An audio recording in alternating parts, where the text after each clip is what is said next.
여호와를 경외하는 자들아, 너희는 여호와를 의지하여라. 그는 너희의 도움이시요 너희의 방패시로다.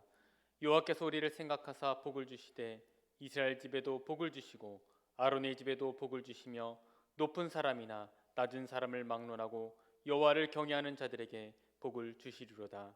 하나님은 영이시니 예배하는 자가 영과 진리로 예배할지니라. 아멘.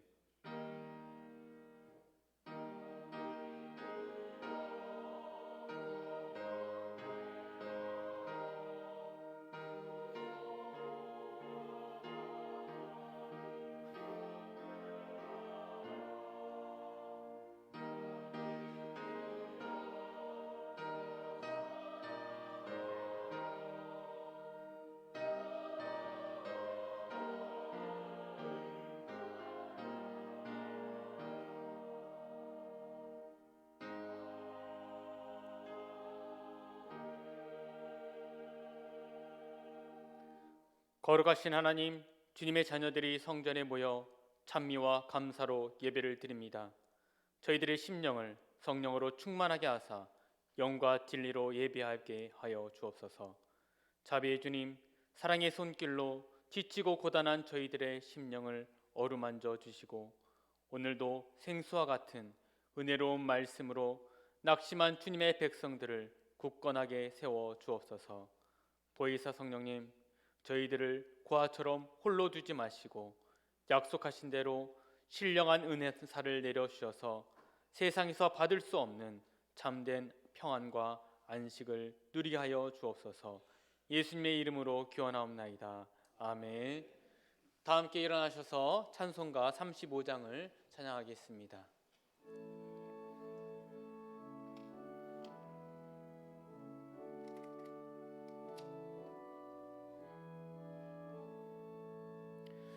큰 영화로신 주 이곳에 오셔서 이 모인 자들로 주 백성 삼으사 그 중에 항상 계시고 그 중에 항상 계시고 큰 영광 나타내소서.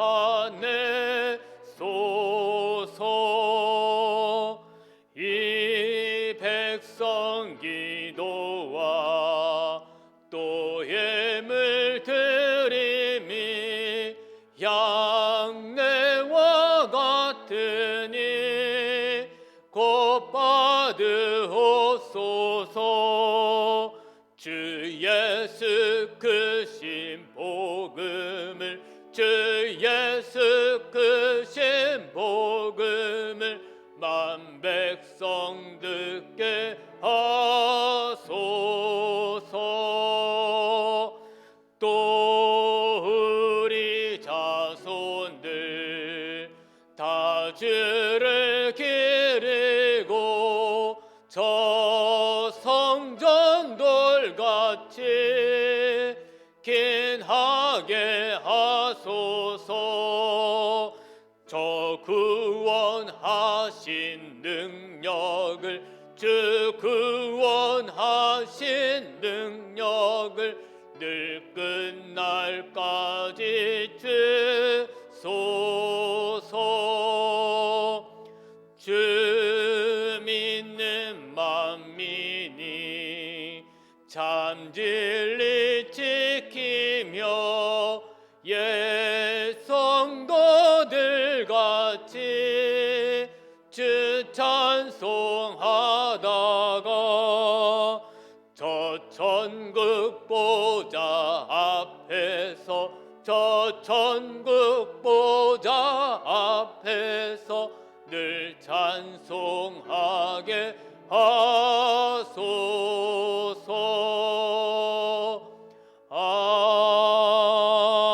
아멘. 지난 한 주간의 삶을 돌아보면서 이 시간 하나님 앞에 참회의 기도를 드리겠습니다.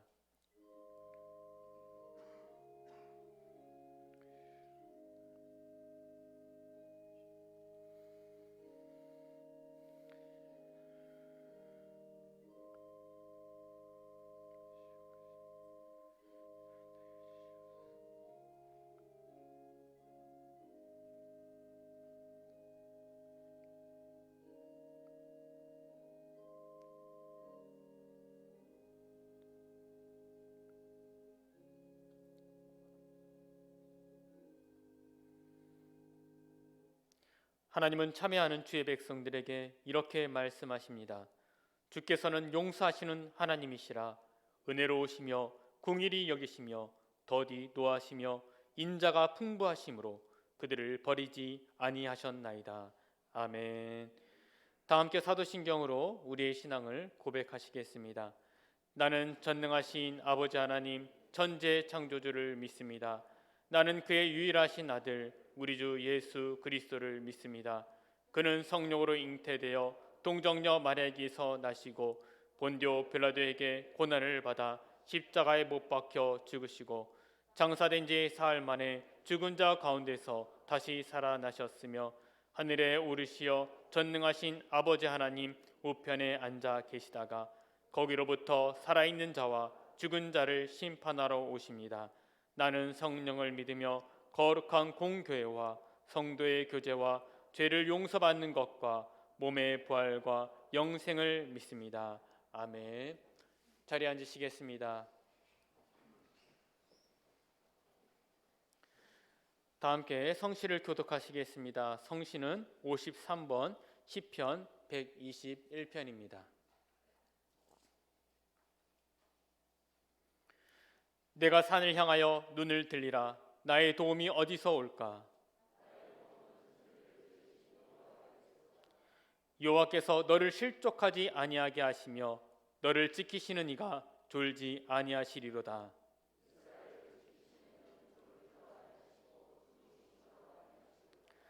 여호와는 너를 지키시는 이시라. 여호와께서 내 오른쪽에서 내 그늘이 되시나니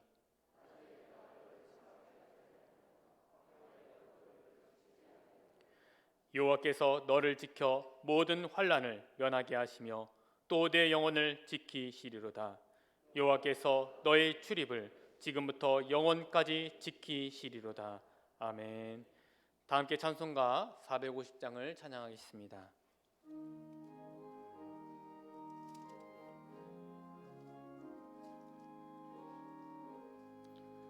내 평생 소원 이것뿐 주의 일 하다가 이 세상 이별하는 날 주 앞에 가리라. 꿈같이 헛된 세상 일 취할 것 무엇냐. 이 수고함만 하여도 헛된 것뿐일세. 불같은 시험 많으나 겁내지 맙시다. 그 주의 권능 크시니 이기고 남겠네. 그보다 귀한 믿음은 참 몸에 되도다. 이 진리 믿는 사람들 다 복을 받겠네. 살같이 빠른 광음을 주위에 아끼세. 온몸과 마음을 바치고 힘써서 일하세.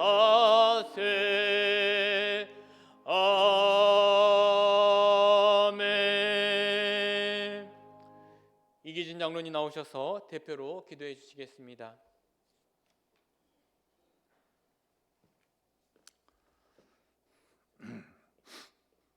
코로나19 상황 속에서도 우리들의 삶과 건강을 지켜주시고 오늘 주일 주님 앞에 나와 예배하게 하시니 감사합니다.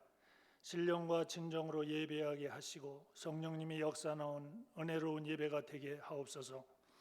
어려운 상황 속에서도 자연의 섭리는 계절의 변화로 이어져 수확의 기쁨으로 농부의 손길이 바빠지는 풍성한 계절을 맞이하였습니다. 우리의 믿음도 아름다운 열매로 결실하게 하시고 삶의 향기로 풍요로워지는 이 가을이 되게 하옵소서. 하나님께서 아름답게 창조하신 이 지구가 코로나19라는 전염병으로 환란과 고통에 처해 있습니다. 창조 질서에 따라 자연과 더불어 공존하는 질서를 외면하고 탐욕과 이기심으로 살아가는 인류에게 오는 재앙임을 알게 하시고 온 인류가 회개하고 변화하는 새로운 계기가 되게 하옵소서. 코로나19 백신과 치료제가 속히 개발되어 모든 삶의 주체들이 안전하게 정상적인 삶을 살아가게 하시고 코로나19로 경제적 타격을 입고 힘들게 살아가는 많은 이웃들이 하루빨리 생계가 회복되어 모두가 안정된 삶을 살아가게 하옵소서. 저희 신앙교회를 지금까지 인도해 주신 하나님, 75년의 역사 속에 많은 믿음의 선진들의 기도와 헌신으로 지금에 이르게 하심에 감사를 드립니다. 구원의 방조로 그 책임과 의무를 다하고 교우들에게 힘과 위로와 소망을 주는 제단이 되게 하옵소서. 성령님이 역사하는 교회, 믿음의 활기가 넘쳐나는 교회 되게 하시고 모든 교우들이 기쁨으로 섬기는 교회 되게 하옵소서. 침체해가는 교회의 현실 속에서 주변 환경 변화에 따른 새로운 도약을 소망하게 하시니 감사합니다. 교회의 기초를 이루고 있는 재직들이 공예배의 적극적인 참여로 모든 예배가 활성화되게 하시고 교육자들과 모든 교우들이 합심하여 새로운 도약과 부흥을 이루어내는 계기가 되게 하옵소서. 코로나19로 교우들의 믿음 생활이 나태해지지 않게 하시며 수능과 취업을 준비하는 학생들에게 힘과 용기를 주시어 그간의 노력이 좋은 성과로 이어지게 하시고 질병으로 고생하는 교우들의 건강을 회복시켜 주옵소서.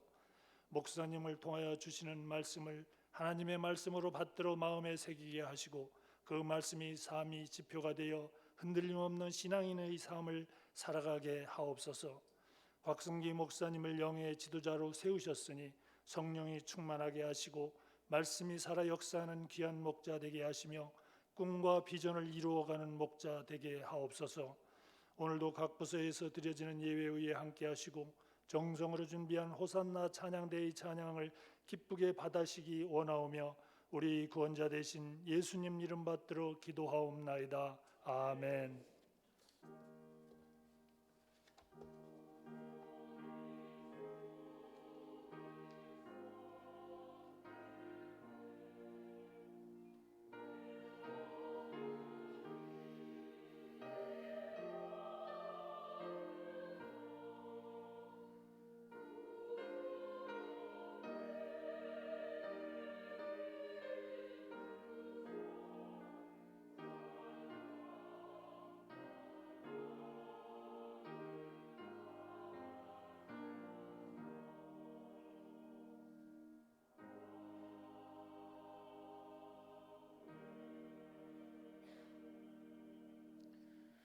다 함께 일어나셔서 준비하신 예물을 하나님께 드리겠습니다.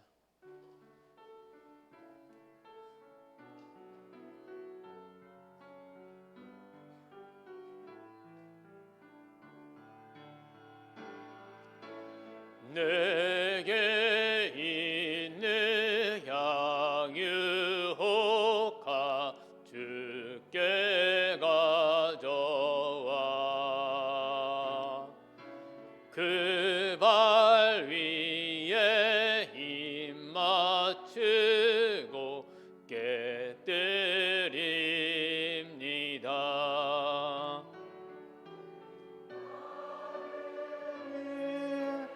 험한 산길 오르신 예수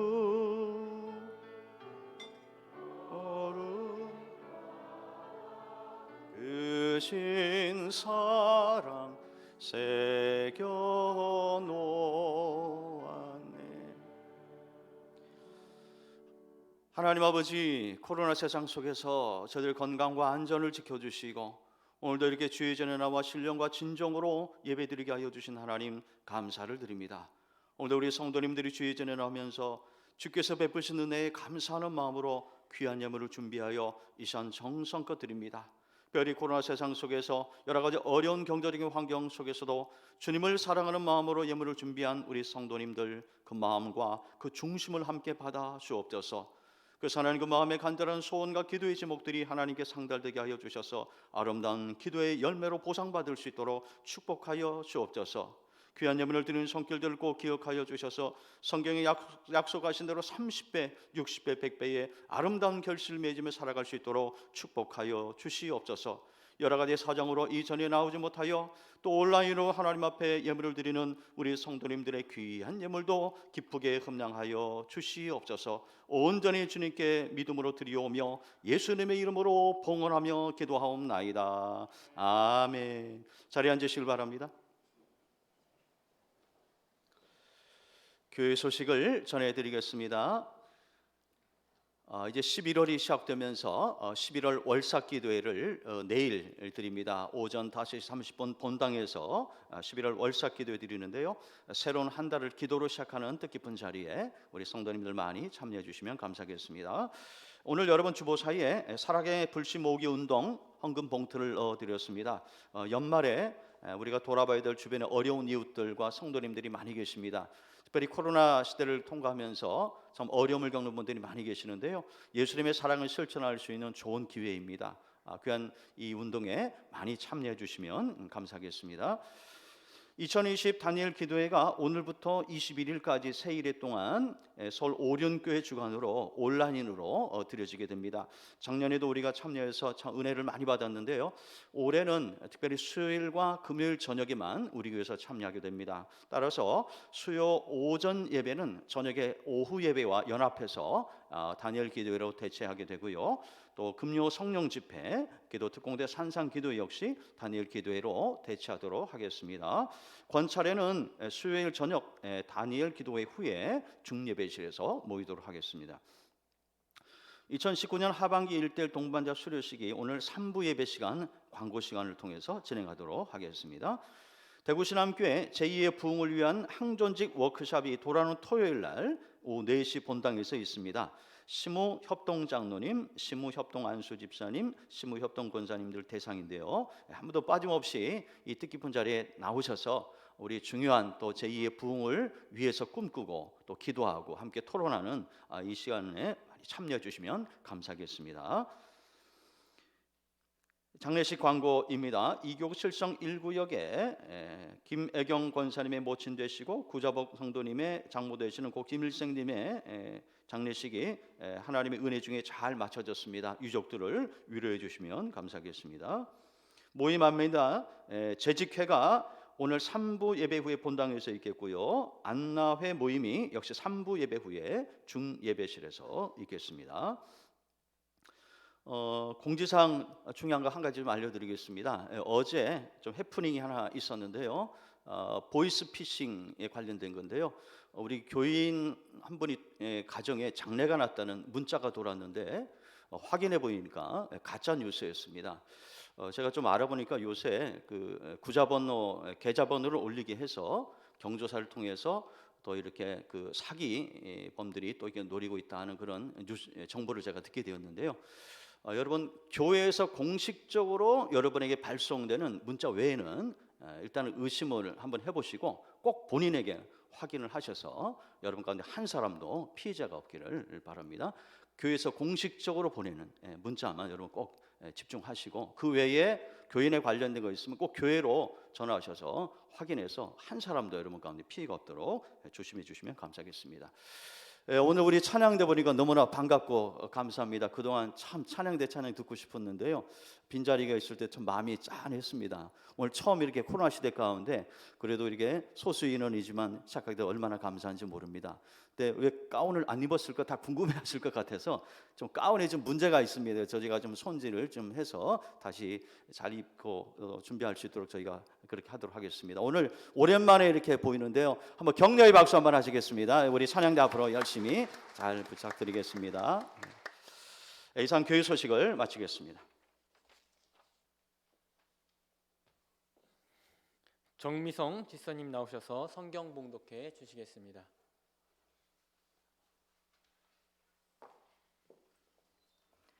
오늘 우리에게 주시는 하나님의 말씀은 아가서 8장 2절 말씀입니다.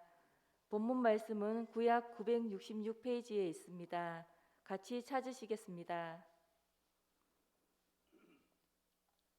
본문 말씀 아가서 8장 2절 말씀을 제가 봉독하겠습니다. 내가 너를 이끌어 내 어머니 집에 들이고 내게서 교훈을 받았으리라. 나는 향기로운 술 곧 석류즙으로 내게 마시게 하겠고. 아멘.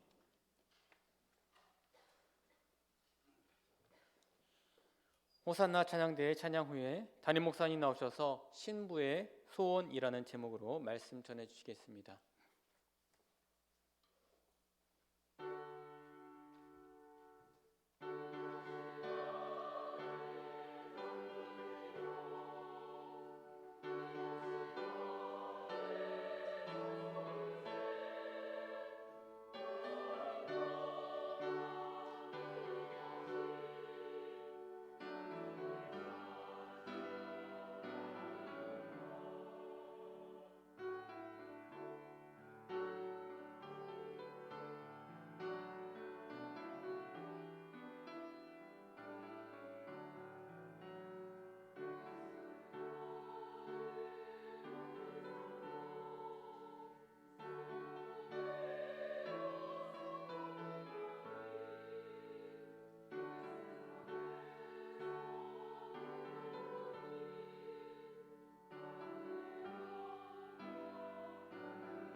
아멘. 우리 하나님께 영광의 박수 올려드리십시다.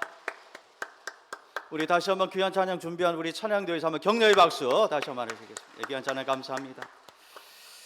자, 우리 말씀 나누기 전에 우리 두 분 이상 반갑게 인사하십시다. 아버지 집에 잘 오셨습니다. 반갑습니다. 자, 우리 두 분 이상 인사하십시다.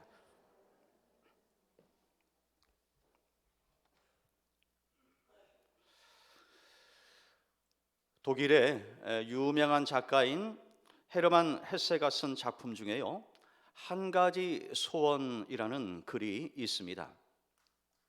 한 아이가 세상에 태어났을 때 어떤 노인이 나타나서 아기 엄마에게 아기를 위한 소원이 무엇이느냐라고 물었습니다.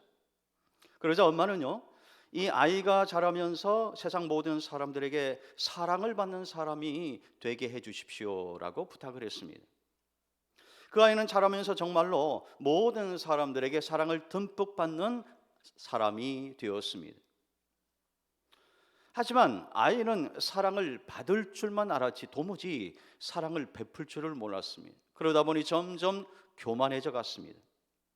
그러던 어느 날 우연히 노인을 다시 만난 어머니는 다시 한번 그 노인에게 이렇게 부탁을 했습니다. 제게 한 가지 소원이 있습니다.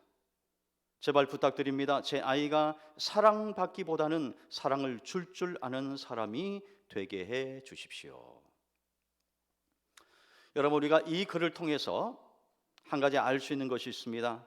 우리의 소원이라고 하는 것은 상황과 조건에 따라서 수시로 바뀌게 된다는 것입니다. 월세집에 사는 사람은요, 전셋집에 살면 좋겠다라는 소원을 품습니다.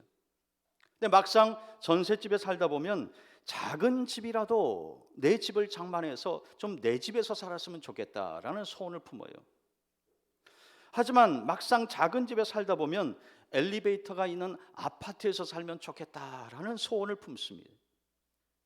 또 아파트에 살면요, 이제는 아이들 학군이 좋고 경치도 좋고 좀 평수가 넓은 아파트에서 살았으면 좋겠다라는 소원을 품습니다. 여러분, 거기서 그치지 않습니다. 아파트 생활을 오래 하다 보면 마지막으로요, 공기가 맑은 시골에 내려가서 흙도 좀 밟아보고 흙도 좀 손으로 만져보고 좀 정원도 가꾸면서 그 정원 생활을, 남들이 그렇게 로망으로 품는 전원 생활을 좀 한번 했으면 좋겠다, 이런 소원을 품는다는 것입니다. 무엇을 말합니까? 인간의 소원이라고 하는 것은요, 끝이 없다는 것입니다. 그래서 우리가 가진 소원을 보면 절대적인 것보다는 상대적인 것이 참 많다라는 거예요. 그렇기 때문에 여러분의 소원이 일시적인 것이 아니고 지속적이고 가변적인 것이 아니고 불변의 것인지를 알아보기 위해서는요, 반드시 두 가지가 필요합니다. 첫째는 그 소원이 본질적인 것이냐 아니면 비본질적인 것이냐를 구분할 줄 아는 지혜가 필요합니다. 두 번째는요, 그 소원의 때를 잠잠히 기다릴 수 있는 인내심이 필요하다라는 것입니다. 제가 학창 시절에 이 시험이 가까워지면 벼락치기로 공부한 적이 여러 번 있습니다. 아마 여러분도 해봤을 것입니다.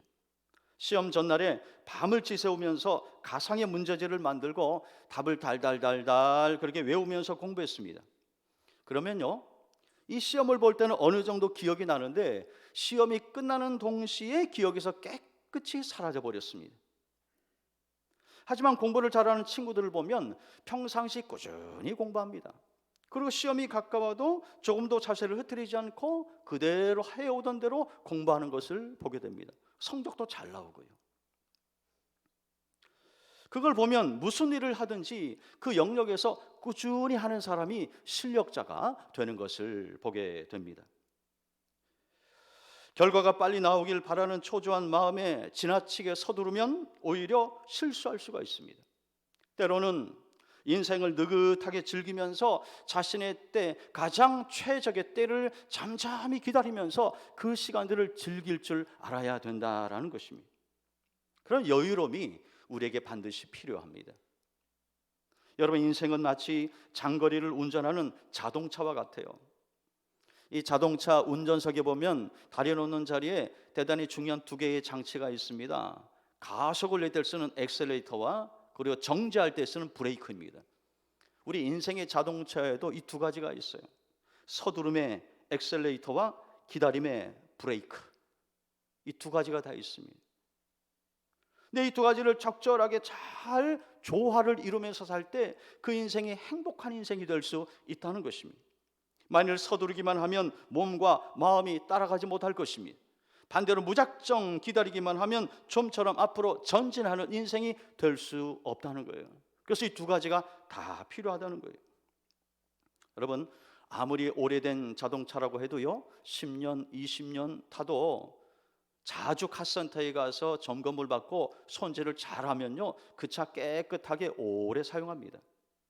마찬가지로 우리가 정기적으로 예배에 참여해서 말씀으로 우리의 자신을 돌아보고 또 영적인 진단을 지속적으로 받으면 얼마든지 우리 인생의 시행착오를 줄일 수 있다는 것입니다.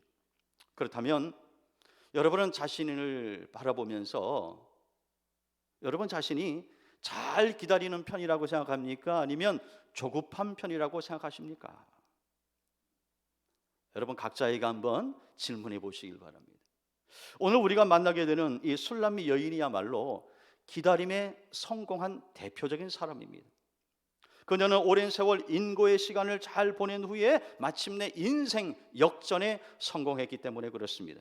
오늘도 솔로몬 왕의 사랑스러운 신부 술람미 여인의 이야기는 계속됩니다. 오늘 우리가 함께 읽은 본문은 아가서의 마지막 결론 부분의 일부입니다. 다음 주면 아가서 다 마칩니다. 다음 주에 마지막 결론을 내리고요, 그 결론의 일부를 오늘 우리가 함께 나눕니다. 술람미 여인은 신랑 솔로몬과 참으로 오랜만에 고향으로 돌아옵니다. 고향에는 자기에게 모질게 굴었던 배다른 오빠들이 그대로 있었습니다. 또 자기를 포도원 농사꾼 여자로 보는 고향 사람들도 그대로 있었습니다.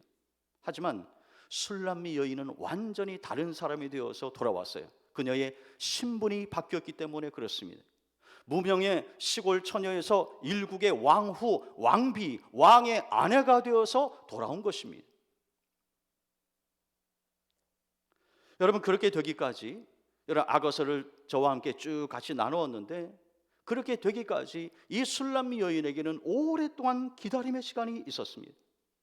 그 시간 동안 배다른 오빠들에게 그녀는 혹독한 훈련을 받았습니다. 하루 종일 여성의 몸으로 포도원에 나가서 땡볕 아래에서 피부가 시커멓게 탈 정도로 열심히 거친 일을 해야만 했습니다. 그런 그녀가 그 오랜 시간 동안 기다림 속에서 자란 것이 하나 있어요. 어느 날 마치 백마탄 왕자처럼 그녀가 일하는 포도원에 솔로몬 왕이 왔을 때 그 기회를 놓치지 않고 꽉 잡은 것입니다. 그럴 때 그녀에게 한눈에 반한 그 솔로몬과의 인연을 잘 붙잡아서 마치 신데렐라처럼 인생 역전, 신분 상승의 주인공이 된 것입니다. 평범한 시골 처녀에서 화려한 이스라엘의 왕비로 거듭나게 된 것입니다. 여러분, 인간적으로 보면 그녀에게는 더 이상 소원이 없을 것 같아요. 최고의 자리에 올랐기 때문에. 그런데 오늘 우리가 함께 읽은 본문에 보시면 그녀에게는요, 차원이 다른 또 다른 소원이 있었습니다. 그녀의 소원이 바로 오늘 본문 2절입니다. 오늘 2절 말씀을 우리 다시 한번 같이 한 목소리로 읽어봅니다. 자, 시작. 내가 너를 이끌어 내 어머니 집에 들이고 내게서 교훈을 받으리라. 나는 향기로운 술 곧 석류즙으로 내게 마시게 하겠고. 아멘. 아멘. 첫째로 신부의 소원은요, 신랑을 가장 소중한 곳으로 함께 데려가는 것이었습니다. 본문 2절 상반대를 보시면 내가 너를 이끌어 내 어머니 집에 드리겠고 라고 말합니다. 여기서 여러분이 어머니의 집을 주목하시길 바랍니다. 이 어머니의 집은 아가서 3장 4절에 언급된 나를 잉태한 자의 방, 바로 그 방을 이야기하는 것입니다. 집안에 바로 내실을 가리키는 것입니다. 옛날 고대 사회에서는요, 결혼식을 주로 신부의 집에서 치루었습니다. 신부의 어머니가 딸에게 여성으로서 꼭 알아야 될 소중한 것들을 결혼에 대해서 많이 이야기를 해주었습니다. 그래서 신랑 신부가 첫날 밤을 어디서 보냈느냐? 신부 집에서 보냈어요. 그러니까 신부의 집, 즉 어머니의 집은 신랑 신부 두 사람이 사랑을 나눌 수 있는 최적의 장소였습니다. 술람미 여인은 호화로운 궁전에서 사랑하는 신랑과 함께 잠을 자는 것보다 자기를 낳고 길러준 그 어머니의 채취가 물씬 묻어있는 그 집에서 신랑과 함께 잠을 잘 때 너무나 기뻐했습니다. 여러분, 성도도 마찬가지입니다. 세상 즐거움에 눈을 빼앗기지 않고 오직 예수님과 함께 있는 것만으로 만족하는 성도는요, 그 어디에 있든지 그 장소는 중요하지 않습니다. 화려하지 않아도 괜찮아요. 주님과 함께하기만 하면 그 시간, 그 장소가 너무 행복한 것입니다. 그래서 우리가 즐겨 부르는 찬송가에 보면 이런 가사가 있습니다. 높은 산이 거친들이 초막이나 궁궐이나 내 주 예수 모신 곳이 그 어디나 하늘나라.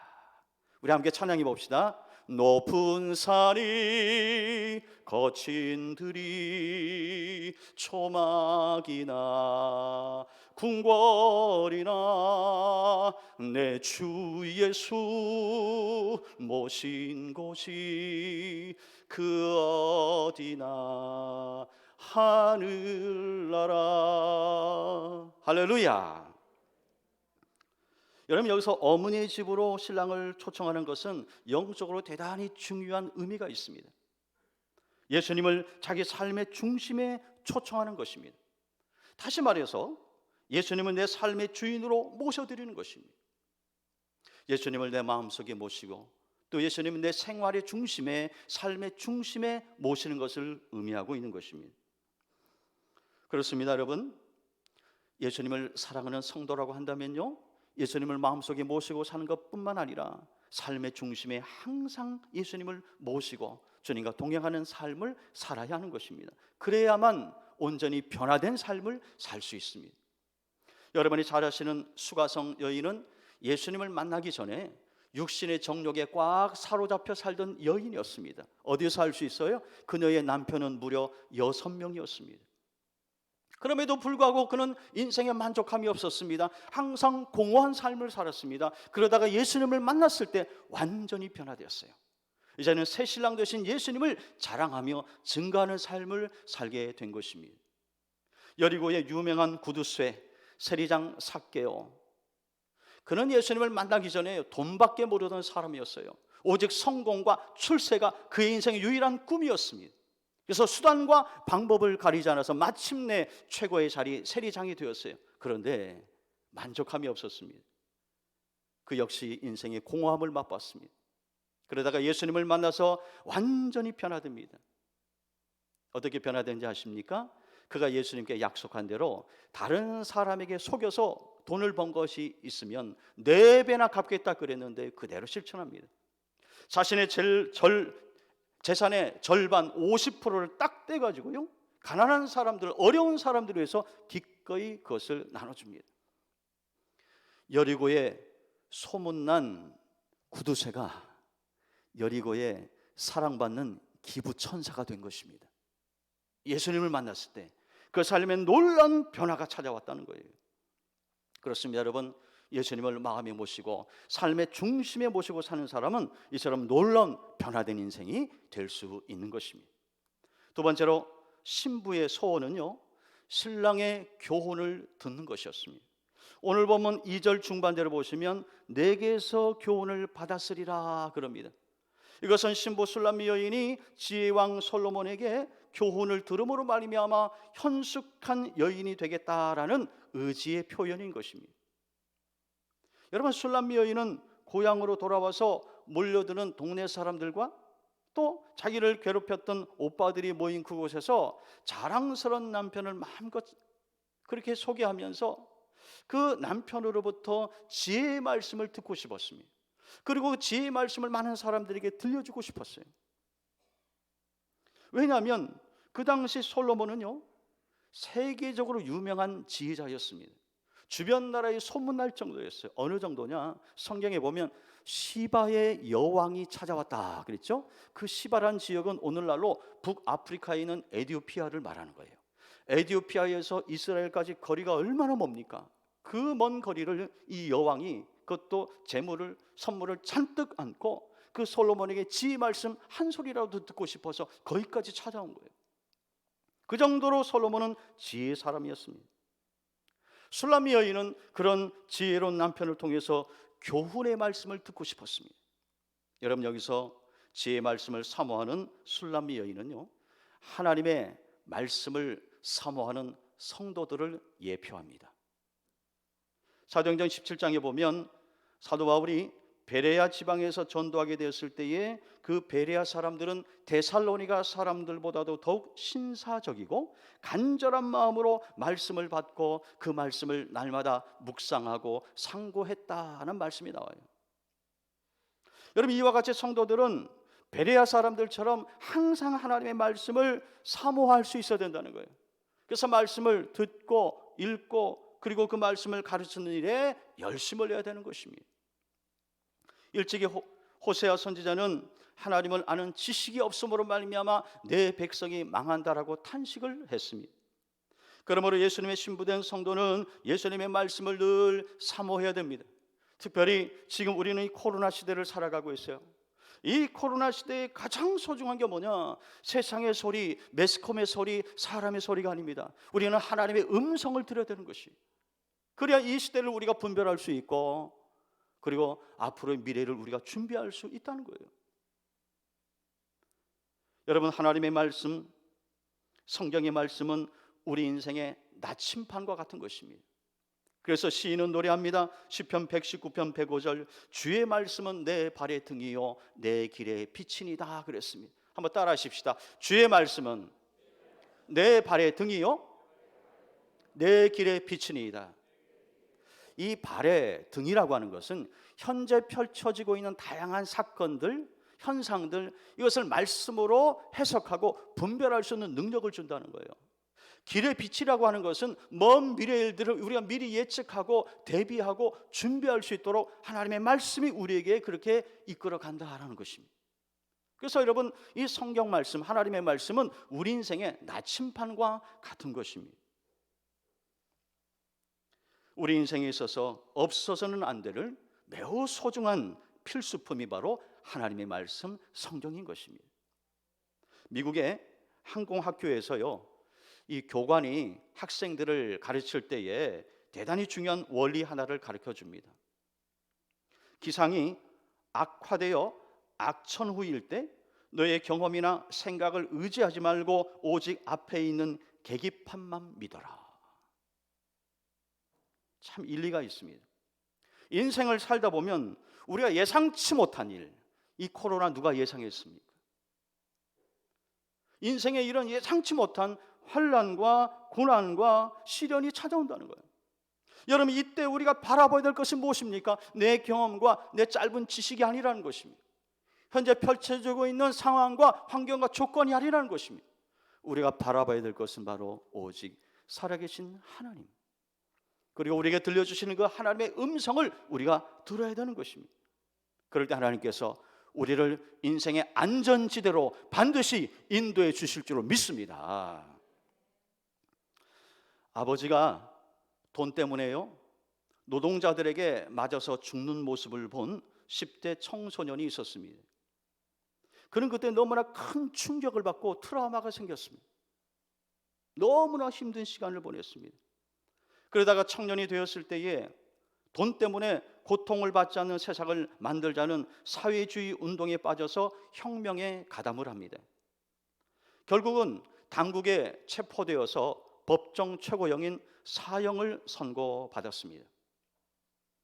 그와 또 많은 사형수들, 많은 죄수들이 함께 탄 열차가 감옥을 향해 가다가 잠시 역에 멈춰섰을 때 갑자기 한 여자가 열차에 들어와서요, 죄수들에게 작은 책을 나눠주고 서둘러서 내렸습니다.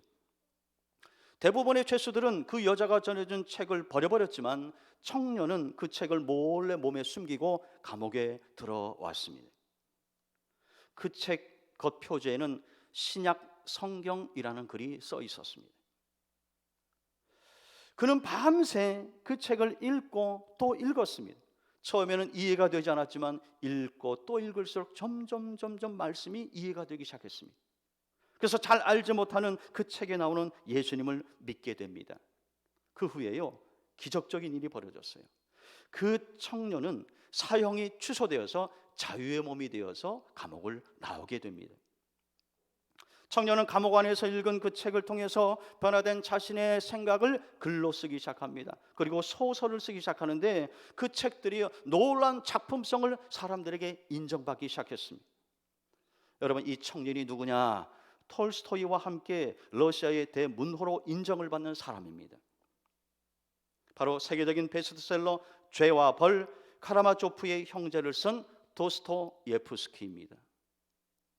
그는 성경에 대해서 이렇게 말했습니다.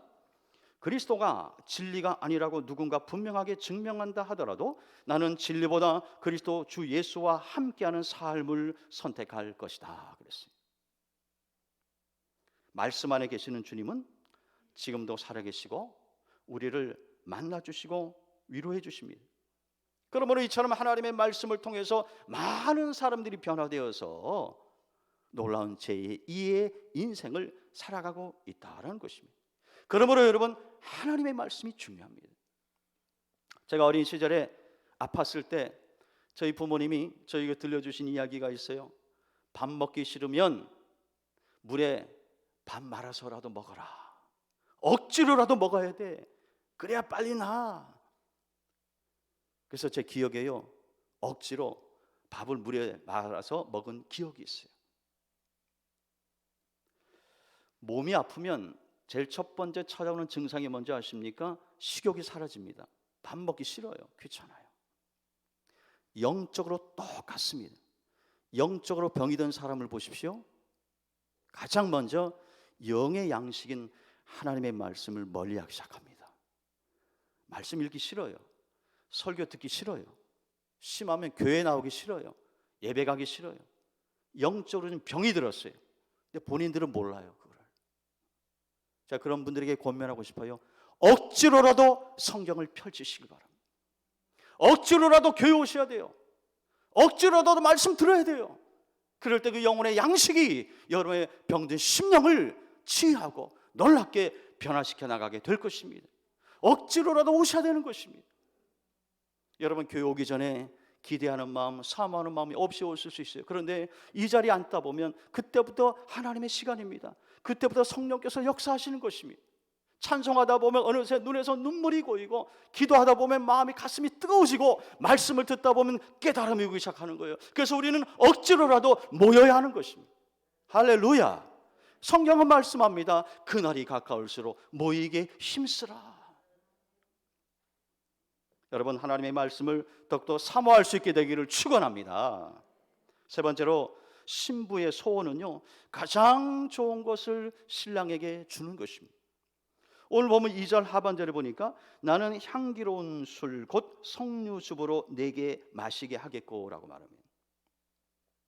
신부는 신랑에게 최고의 음료인 석류즙을 마시게 했습니다. 그 당시 최고의 음료가 바로 석류즙이에요. 여기서 석류는 기쁨과 행복과 부여와 번영을 상징합니다. 그래서 대제사장이 입는 옷에 보면 이 옷 밑에 석류를 다는데 몇 개나 단지 아십니까? 놀라지 마세요. 72개. 72개의 석류를 달고, 그리고 그 양옆에는 금방울을 달았어요. 딸랑딸랑 소리가 나게 금방울을 달았어요. 최고의 사람 대제사장의 옷에 왜 하필이면 석류를 달았을까요? 옛날 고대 사회에서 최고의 식물 중에 하나가 바로 석류이기 때문에 그렇습니다. 오늘 술람미 여인은 자신이 준비할 수 있는 최고의 선물을 준비해서 신랑에게 그것을 드리고 있는 것입니다. 우리 삶 속에서 우리가 주님께 드리는 것, 쓰다가 남는 것 드리는 거 아닙니다. 그리고 드릴 때 아까워하고 인색함으로 드리는 거 아닙니다. 가장 소중한 것을 구별하여 먼저 드릴 때에 우리의 중심을 보시는 주님이 기뻐하신다는 거예요. 여러분, 신약의 베다니의 마리아, 그녀는 시집갈 때 쓰려고 조금씩 모아두었던 그 향유를 담은 옥합을 과감히 깨서 예수님의 발등 위에 부어드렸어요. 그것은 예수님의 장례를 준비하기 위함이었다고 성경은 말씀하고 있습니다. 가장 소중한 일, 가장 가치 있는 일에 그녀는 최선을 다했다는 거예요. 여러분, 그때에 예수님께서 그녀를 보시면서 최고의 축복을 해주십니다. 그 말씀이 마태복음 26장 13절에 나와요. 온 천하 어디에서든지 복음이 증거되는 곳에 너도 증거되리라. 그녀의 이름이 오고 오는 세대 속에서 믿음의 후손들에게서 계속해서 회자될 것이고, 그녀가 존경을 받게 되리라는 축복의 말씀입니다. 그대로 됐습니다. 지금도 우리가 베다니의 마리아를 추억하면서 그녀를 존경하게 되는 것입니다. 또 예루살렘 성전에서 가난했던 과부는요, 자신이 드릴 수 있는 최선 2렙돈, 부자들 보기에는요 아무것도 아니었지만 그녀에게 있어서는 최선 그 2렙돈 동전을 준비하여서 정성껏 드릴 때 우리 주님께서는 부자들이 드는 것보다도 그녀의 예물이 더 귀하다라고 칭찬해 주셨습니다. 무엇을 말합니까? 내가 할 수 있는 최선을 드릴 때에 주님께서 기뻐하신다는 것입니다. 여러분께서 신부가 신랑에게 준 향기로운 술, 곧 석류즙은 가장 좋은 것을 상징하는 것입니다. 마찬가지로 예수님의 신부된 성도들 역시 예수님께 가장 좋은 것을 구별하여 드리는 것이 마땅한 것입니다. 믿음의 조상 아브라함을 보십시오. 왜 그가 믿음의 조상이라고 인정을 받았습니까? 그가 100세 때 어렵게 얻은 아들, 그 아들을요 하나님께서 시험 삼아서 번제로 바치라고 할 때에 조금도 주저하지 않고 그대로 바칩니다. 자기에게 가장 소중한 것을 드릴 때에 하나님께서 그 중심을 보시고 기뻐하셨어요. 그리고 그를 믿음의 조상으로 삼아주시고 그의 아들 이삭 그리고 손자들을 축복하시면서 믿음의 후대를 잇게 해 주신 것입니다. 바로 이것입니다. 내가 할 수 있는 최선, 그 최선을 주님 앞에 드릴 때에 주님이 기뻐하신다는 거예요. 신약에도 보면 마게도냐 교회가 나오는데요, 이 마게도냐가 많은 환난과 시련을 겪었지만은 그 어려운 과정에서도 모 교회인 예루살렘 교회가 어려움을 당하고 있다라는 소식을 들었을 때에 성경에 보니까 힘에 지나도록 그들이 헌금을 모아서 모 교회에 보내드립니다. 그들이 알 수 있는 최선을 다해서 예루살렘 교회를 도왔다는 거예요. 그때 하나님께서 그 교회를 축복하는 것을 보게 됩니다. 그렇다면 여러분은 어떻습니까? 여러분이 드릴 수 있는, 여러분이 할 수 있는 최선을 다하여 우리 주님을 섬기고 계십니까? 복음을 전하는 목적으로 운영되는 사이트가 있습니다. 카리스마 뉴스. 이 카리스마 뉴스의 편집장이요 제이 그레디라는 사람인데, 이분이 쓴 글 가운데서 이런 글이 있어요. 하나님이 쓸 수 없는 사람들. 잘 들어보셔야 돼요. 하나님은 어떤 사람을 쓰지 못하느냐. 첫째로 예수님을 조수석에 앉힌 운전자들입니다. 예수님을 운전석에 앉히는 것이 아니라 조수석에 앉힌 운전자들. 그들은 예수님을 나의 구원자로 믿기는 하는데 내 인생은 나의 것이라고 주장하면서 내 마음대로 살아가는 사람들이라는 것입니다. 둘째는요, 주위 사람을 감시만 하는 비평가입니다. 여러분, 비판과 참소는 사탄의 역사입니다. 하지만 사랑과 은혜는 하나님의 역사임을 기억해야만 합니다. 세 번째는 언제나 어두운 쪽을 보는 비관론자입니다. 세상이 불완전한 것은 사실이지만 그 속에서도 어두운 면만 보면 안 되고요, 밝은 면도 볼 수 있어야 돼요. 그래야 부정적인 말이 아니라 긍정의 말을, 긍정의 언어를 말할 수 있다는 것입니다. 넷째는 세속적인 마음을 당연시하는 그리스도인. 죄와 싸우지 않고 죄와 타협하면서 더 세속적으로 살아가는 사람들, 그런 사람들은 결국 하나님이 쓸 수 없다는 것입니다. 다섯째는요, 도전을 주저하는 사람들입니다. 바울은 주님을 부끄러워하는 사람은 세상에서 두려워한다라고 말하고 있어요. 이 도전이라는 것은 믿음의 발로이거든요. 근데 믿음이 없기 때문에 뭔가 일을 시도하는 것조차도 두려워하는 것입니다. 그래서 도전을 주저하는 사람들 결코 하나님 앞에 쓰임받지 못한다는 거예요. 마지막 여섯 번째가 있어요. 예배를 귀찮아하는 사람들입니다. 바쁘다는 이유로 이런저런 핑계로 예배 자리를 멀리하는 사람들 절대 하나님 앞에 쓰임받을 수 없다는 거예요. 특별히 코로나를 우리가 지금 경험하면서 참 안타까운 것은 교회마다 빈자리가 늘어가고 있습니다. 안 나오는 것이 습관이 되고 익숙해져 가고 있다는 거예요.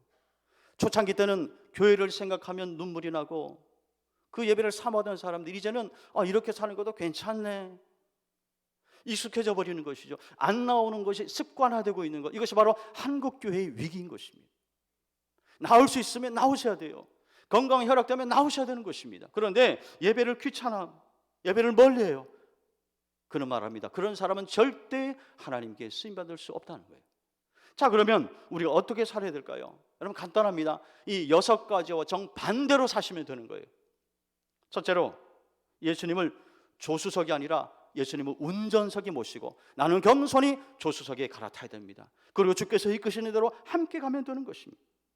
두 번째는요, 주위 사람들을 많이 칭찬해 주십시오. 격려하고 위로해 주시고 그러시면 됩니다.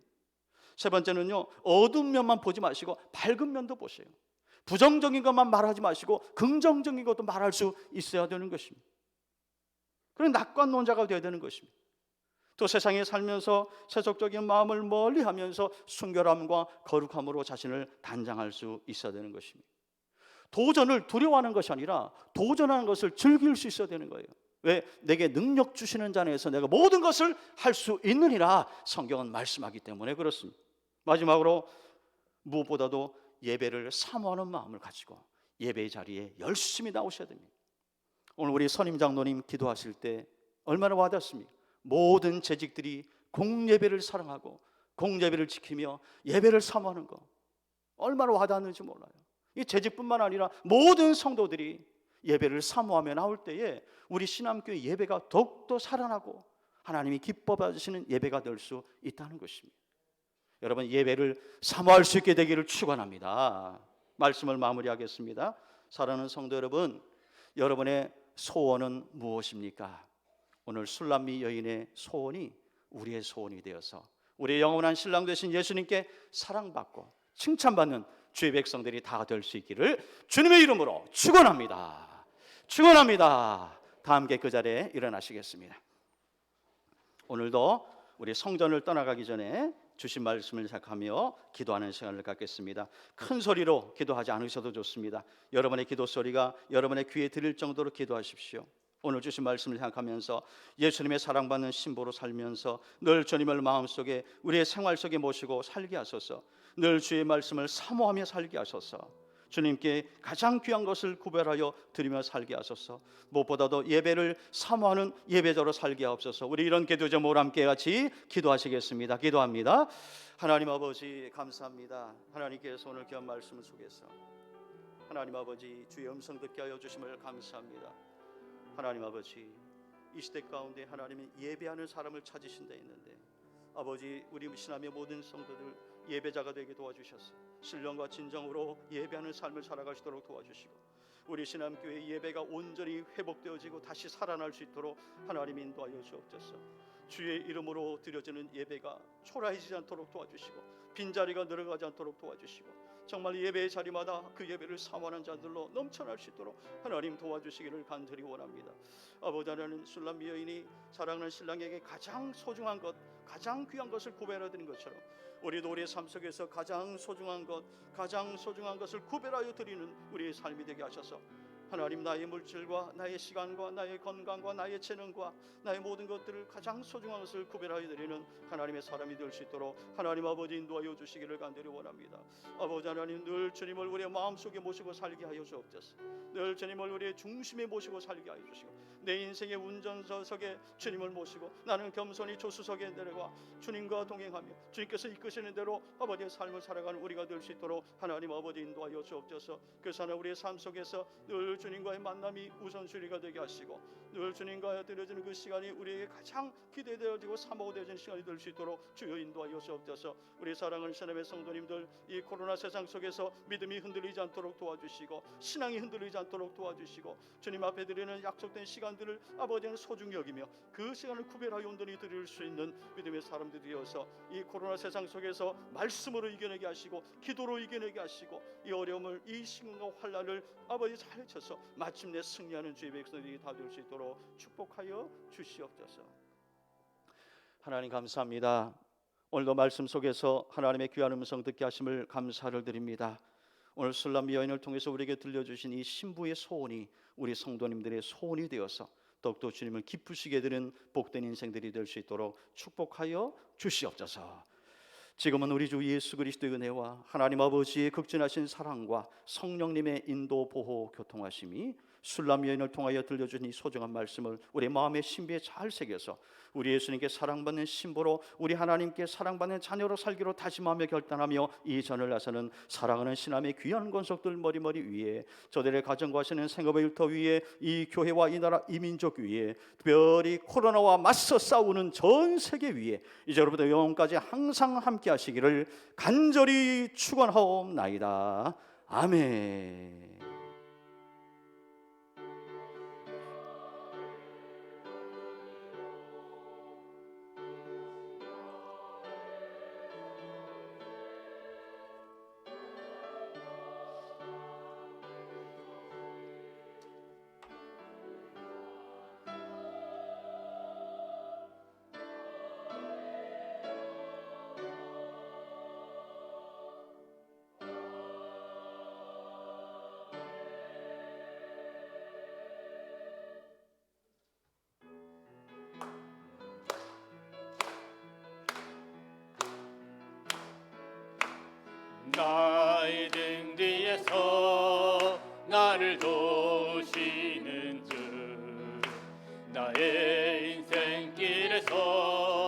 지치고